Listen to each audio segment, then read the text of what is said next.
E para comemorarmos esses 6 meses de TMC 360, não é para comemorarmos, é todas as segundas-feiras, todas as quartas-feiras a gente tem aqui a Dani Lima com a gente. Mas sempre é uma celebração. Sempre é uma celebração com ela e eu já quero começar o nosso papo dando parabéns. Dani, que tá aqui desde o dia 1, juntinho, assim, nós estamos sempre juntos e misturados aqui na TMC, no TMC 360. Parabéns, muito bom formar esse time com você. Bom dia. Bom dia, meu amor, Jojo. Bom dia, Felipe. Bom dia para você que está aqui conosco no TMC 360. Sim, desde o dia 1, vamos juntos nesse projeto que já é um sucesso, já faz barulho, já pauta a gente, todo mundo acompanha e que só cresce, só vai crescer. Aliás, eu já vou dar spoiler aqui, por quê? Porque, né, ninguém me vetou, então eu vou falando.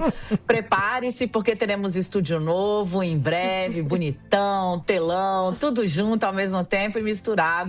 Eu, Joana, Felipe e grande elenco aqui no TMC 360. E aí, minha gente, pra onde vamos nessa segunda-feira? Ó, tô até dançando aqui, ó. Dani, se a gente pauta muita gente, você pauta muito mais, né? Eu quero explorar com você um assunto que no fim de semana esteve em vários jornais e a gente guardou aqui pra tratar com você, que trata de uma divisão no Supremo Tribunal Federal. Agora há pouco, o Gustavo Slema, nosso repórter do Rio de Janeiro, estava nos explicando a quantas anda, né, a eleição no Rio. Na verdade, a decisão que vai definir como vai ser a eleição no Rio de Janeiro, direta ou indireta. Inclusive, esse é um assunto que mostra, esse é um tema, uma pauta que mostra como o STF está dividido. Se formaram basicamente 2 grupos dentro do Supremo Tribunal Federal. Dani, isso é de agora? Explica pra gente.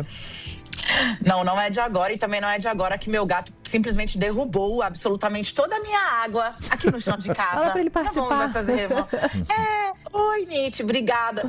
Gente, então, vamos lá, vamos juntos aqui.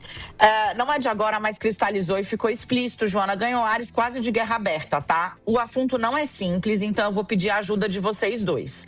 Joana e Felipe, pra quê? Eu vá tentando fatiar, explicar e não me alongue muito para não cansar e nem confundir quem está nos ouvindo.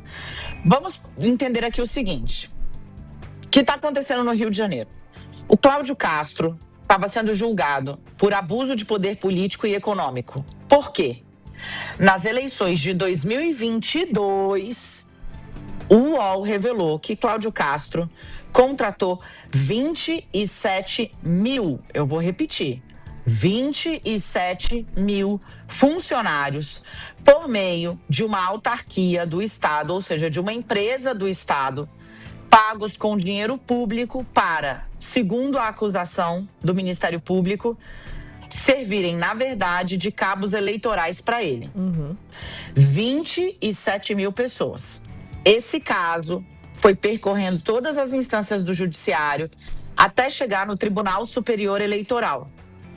Quando, agora, semana retrasada, foi finalmente concluído o seu julgamento. Problema: o caso começou a ser julgado e Cláudio Castro esperou um dia antes da conclusão do julgamento para renunciar ao governo do Rio.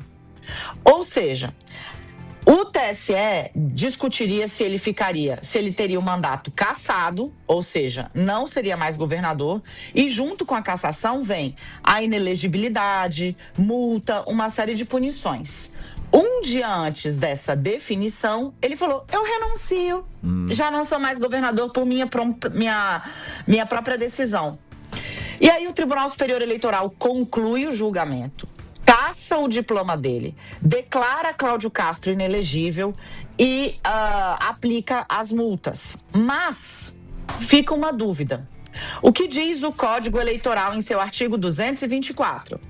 Se o cidadão tem o mandato cassado há mais de 6 meses do fim do término do mandato, que é o caso, já que estamos em abril e o mandato terminaria só em dezembro, vão se realizar eleições diretas, ou seja, o cidadão vai lá na urna e escolhe quem vai ser o governador substituto.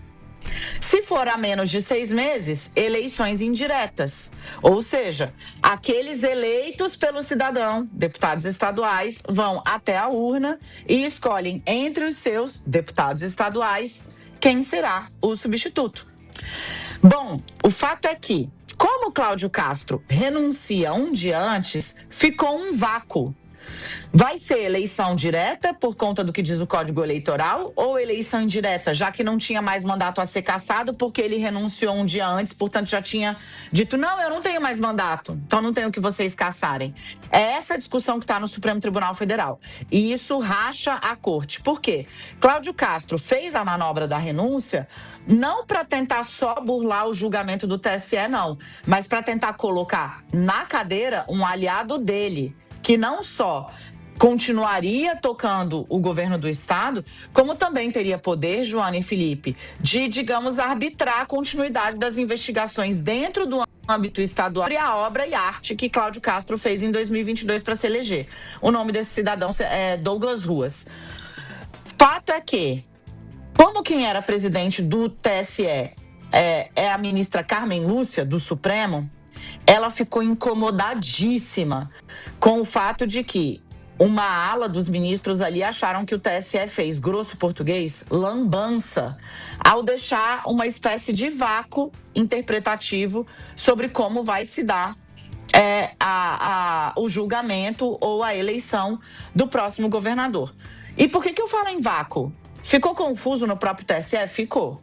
O TSE exarou 3 atas sobre o mesmo julgamento. 2 trazem o mando de eleição direta e a última, de eleição indireta. Então, assim, mesmo dentro da corte, ficou confuso o negócio.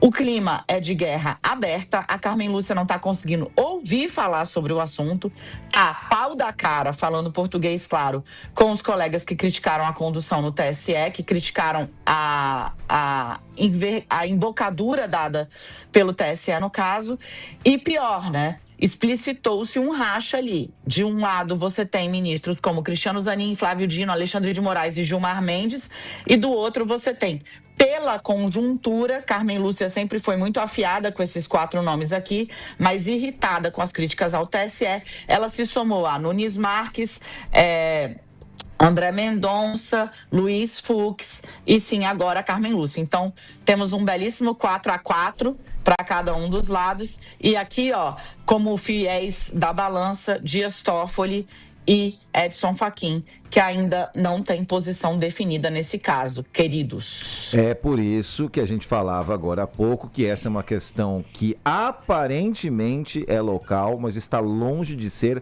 apenas local. Dani, fica aí, a gente já volta a conversar de outro assunto importante aqui que tem o seu toque, tá? Pra gente desembrulhar.